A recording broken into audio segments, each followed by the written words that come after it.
Prasad, Rajendra ji, Dr. Chella Kumar ji, Ruby Manoharan ji, Pon Krishnamurthy, Mohan Kumar Mangalam, and senior leaders of TNCC are all present here. We will be having a meeting of the district presidents and the TNCC executive, and we will be talking to them about the detailed programs and the course of action which the organization will be undertaking in the next few weeks. But what we are seeing today is that the Prime Minister of India, who should be taking care of the entire nation, who had claimed that Sabka Saath, Sabka Vikas, with the cooperation of all, there will be inclusive development. This is what he had stated before the nation, is being kept aside, and all his actions are being targeted to protect and defend one person, that is called Adani. After the Hindenburg report, there are certain things which have come to light. There are a large number of questions which are there in public domain. There was a discussion in the parliament. The two houses discussed the motion of thanks on the president's address. Rahul Gandhi ji, our leader, participated in the discussion on the motion of thanks in the Lok Sabha, and Mallikarjun Kharge ji, the Honorable Congress President, participated in the debate in the Rajya Sabha. And many issues were taken up. A few questions such as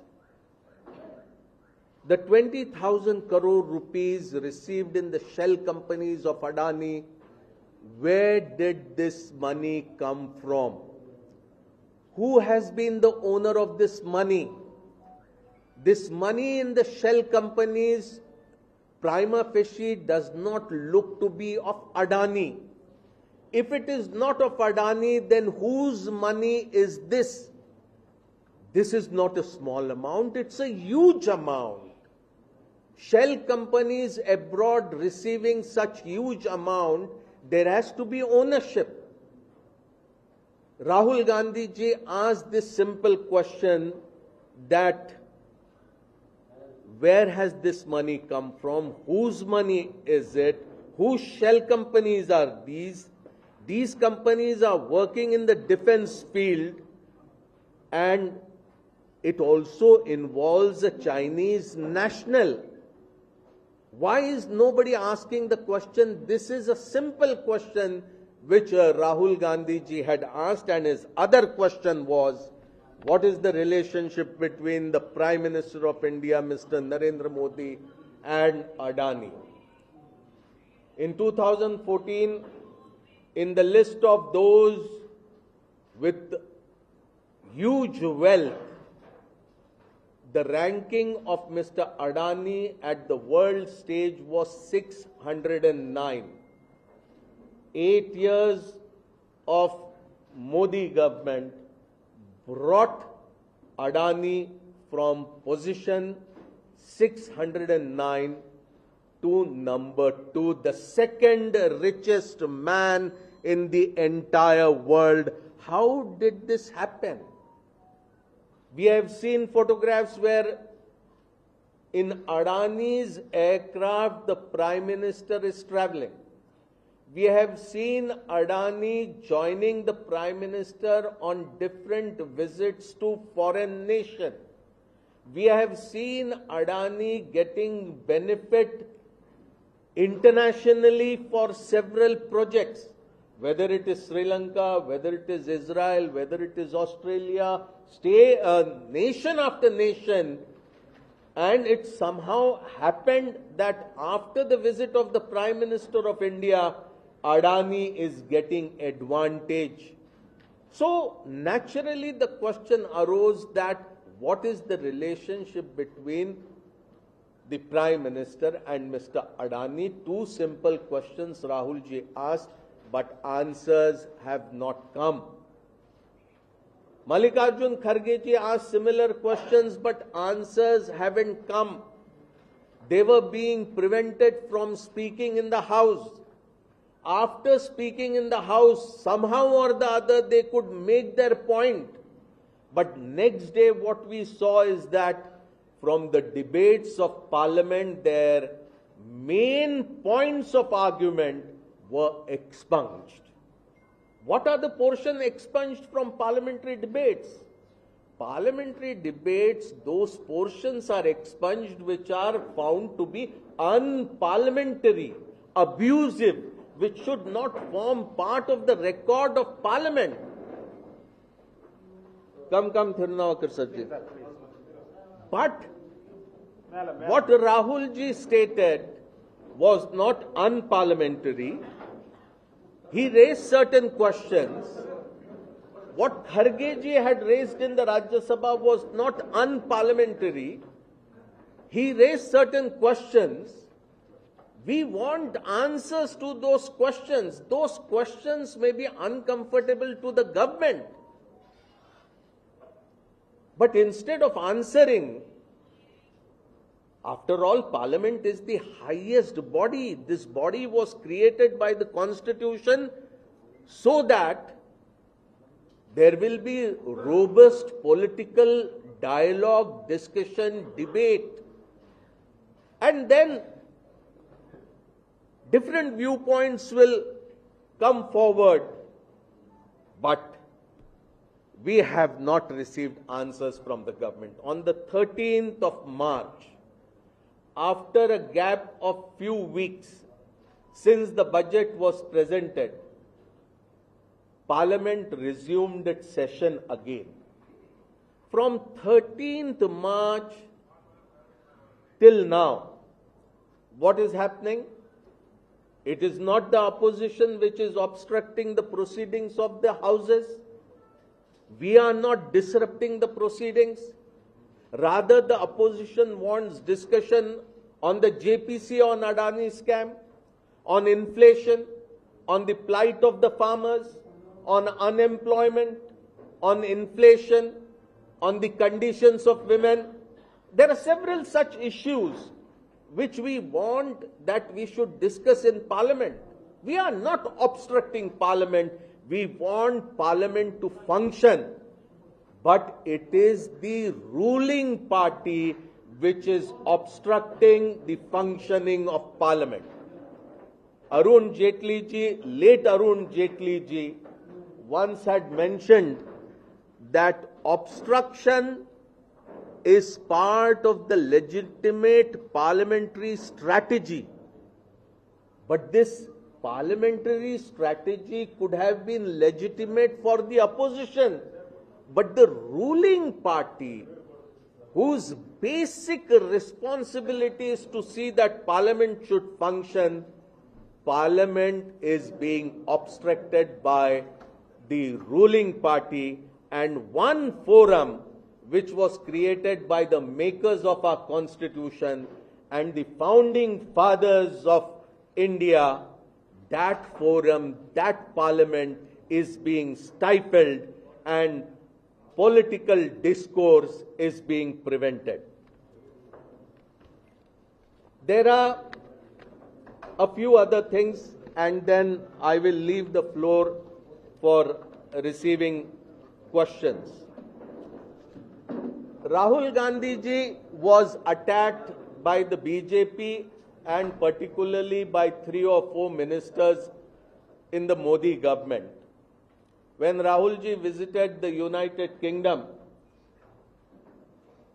the allegations were that Rahul Gandhi ji had sought the support of people outside India to deal with the situation in India.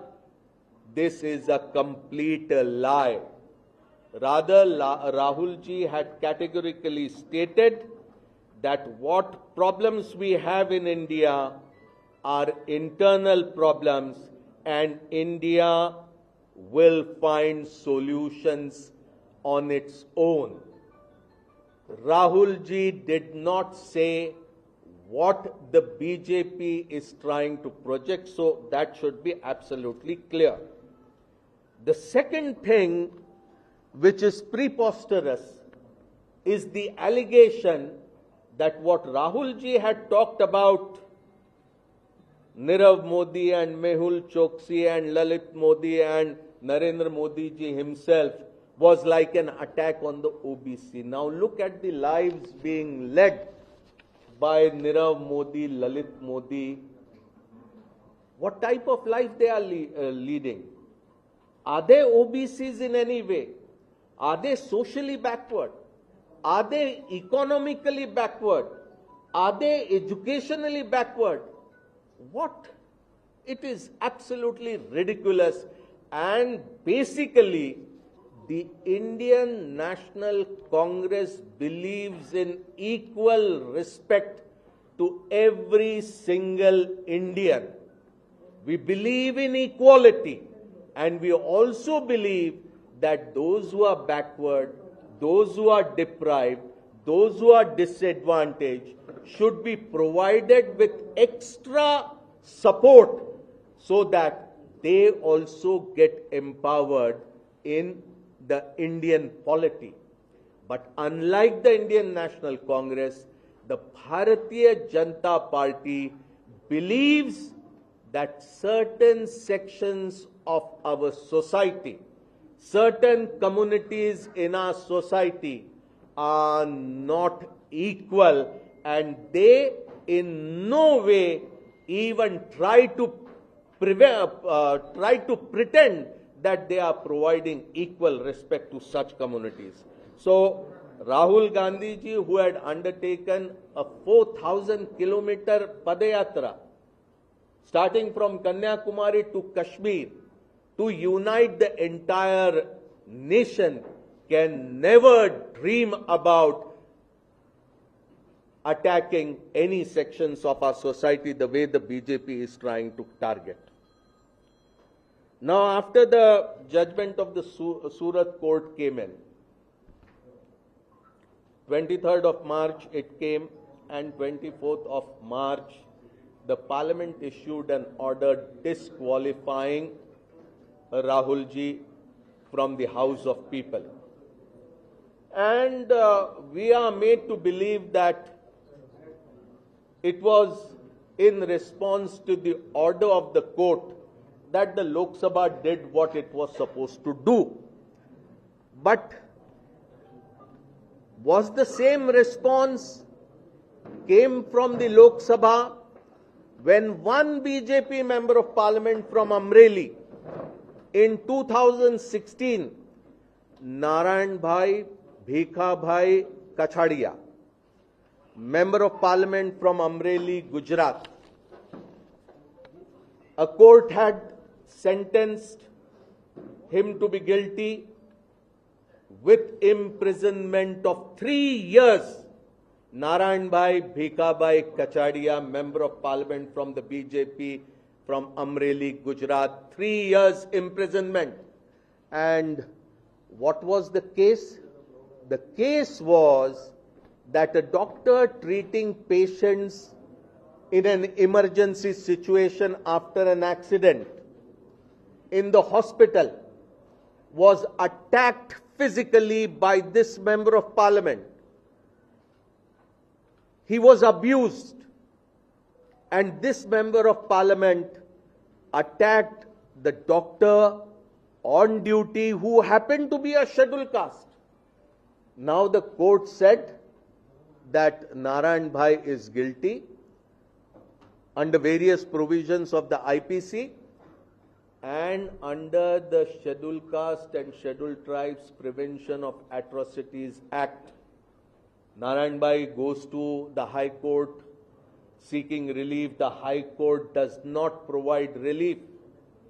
He goes to the Supreme Court. This takes some time. The lower court had already sentenced 3 years imprisonment. Parliament did not take any action. There was no such speed as the speed was shown in Rahul ji's case. The man goes to Supreme Court. In the Supreme Court, he gets relief, and Parliament then has got nothing to do.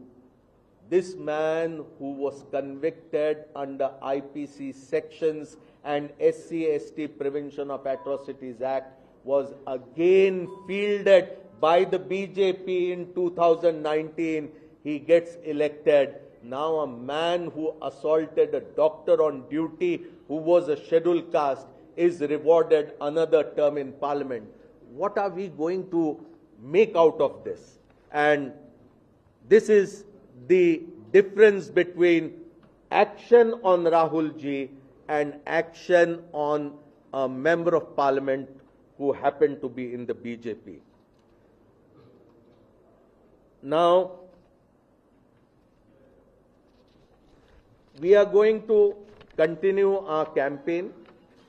After the disqualification, Rahul ji had addressed a press conference in Delhi. He made his position very clear.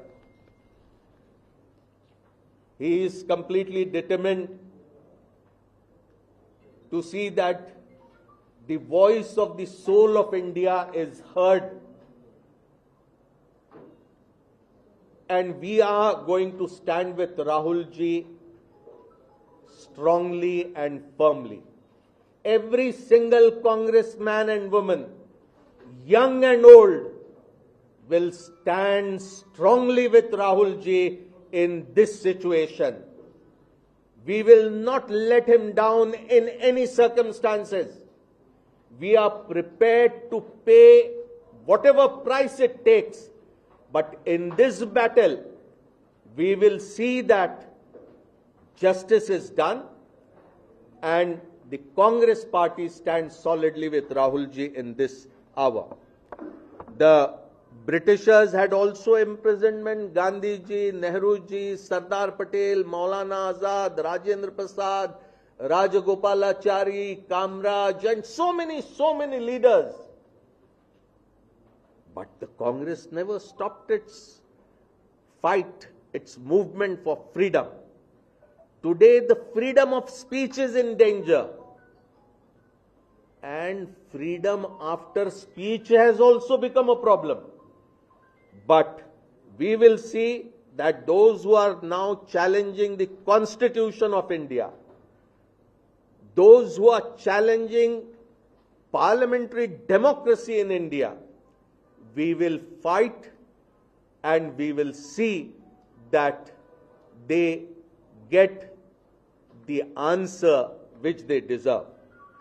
Just to conclude, I will read the chronology of how things moved. On the 13th of April 2019, Rahul Gandhi ji made the election speech in Kolar, Karnataka, which is today being talked about. On 16th April 2019, BJP MLA Purnesh Modi filed a complaint in Surat. March 7, 2022, the complainant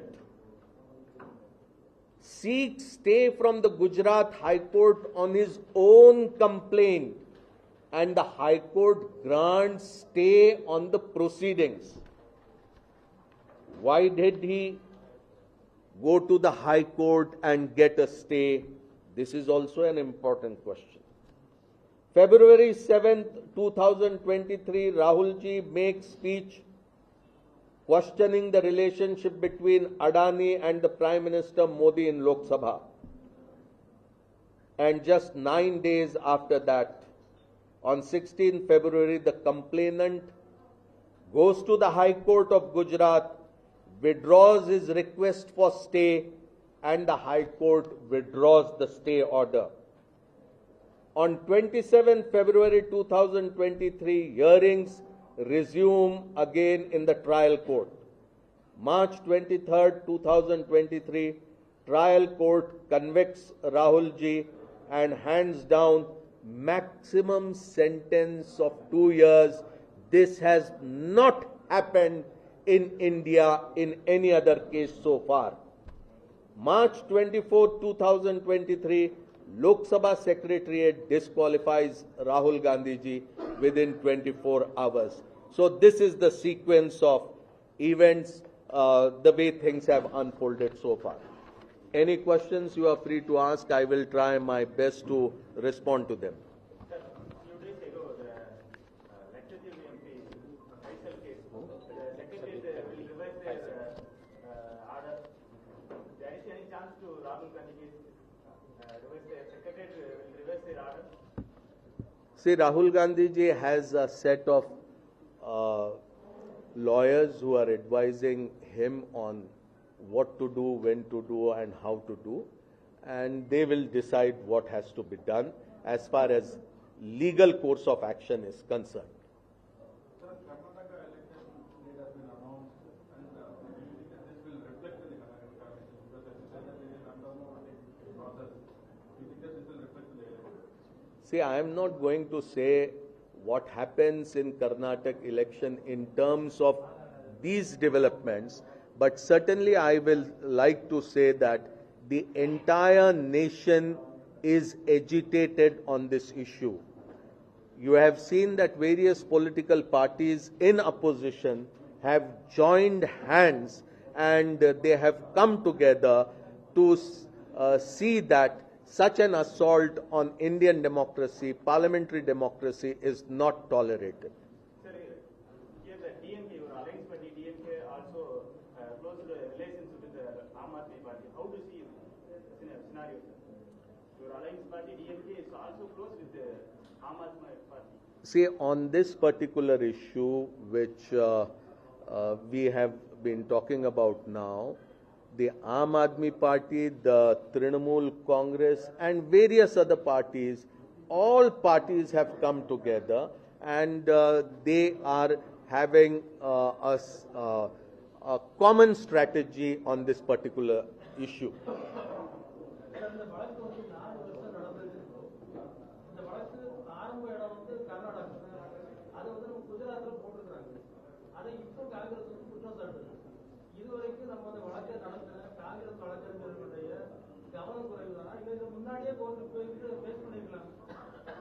sir அதுதான் சொன்னாங்க.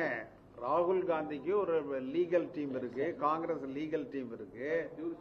அந்த Congress legal team எல்லாத்தையும் பாத்துக்குது. Legal team வந்து நம்மளை விட லீகலை பத்தி நல்லா தெரிஞ்சவங்க. அதனால மாலை முரசு கவலைப்பட வேண்டாம், லீகல் டீம் சொல்றத கேட்கலாம். இல்ல இல்ல இல்ல தப்பு நெக்ஸ்ட் நீங்க வந்து காங்கிரஸ் நல்லா தெரியும், அவங்க கிட்டத்தட்ட 100 வருஷத்துக்கு மேல கட்சி நடத்தாங்க, அவங்களுக்கு நல்லா தெரியும், எப்பவுமே ஸ்டே வாங்கிருக்கலாம். ஆனா காங்கிரஸ் வந்து கர்நாடகா எலெக்ஷன்ல இது ஒரு இந்த விஷயம். சார் நீங்க ஏன் சார் அது உள்ளாரெல்லாம் போறீங்க? நான் என்ன சொல்ல வரேன், அவர் வந்து காங்கிரஸுடைய அலட்சியங்கிறாரு, நீங்க காங்கிரஸ் ரொம்ப கன்னிங்கா அதை செஞ்சுட்டுதுன்னு நீங்க சொல்றீங்க. இதெல்லாம் உங்களுடைய அனுமானம். நாங்க என்ன சொல்றோம், இந்த நீதிமன்றம் எப்படி இருக்கிறது, மோடி எப்படி இருக்கிறார், பாரதிய ஜனதா எப்படி இருக்கிறது, இவர்களுடைய தன்மை என்ன என்பது மக்களுக்கு தெரியணும். எல்லாரும் நாங்க முன்னாடியே தெரிஞ்சுக்கிட்டோம், நீங்க இப்ப தெரிஞ்சுக்கிறீங்க, அவ்வளவுதான். எங்க லீகல் டீம் போறாங்க, கோர்ட்டுக்கு போறாங்க. They are ready to go to the court. Then அவ்வளவுதானா? சந்தேகமே இல்லையா இருக்கும்?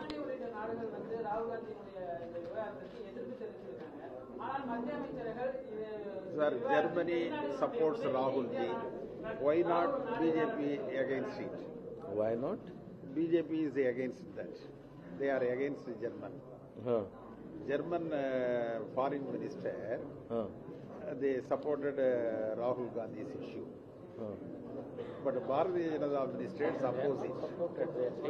This is the foreign intervention. See, yesterday the chairman of the media department,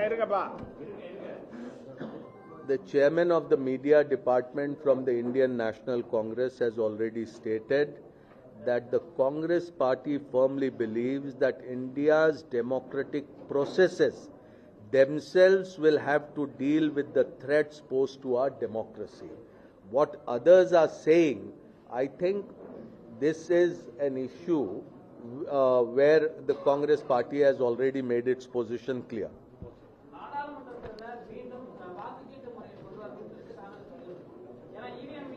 Sir, இப்ப சம்பந்தம் இல்லாத EVM machines. That is not. He is asking about EVM machines. EVM is another matter. Thank you very much. Thank you. Sir,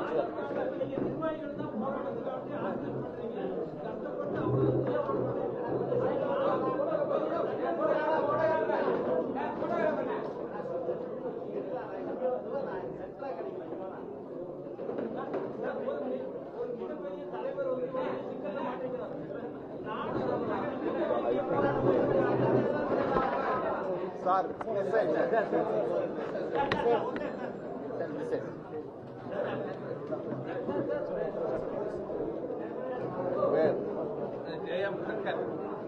How are you? I've been the first part. Can I just have a single question? About what?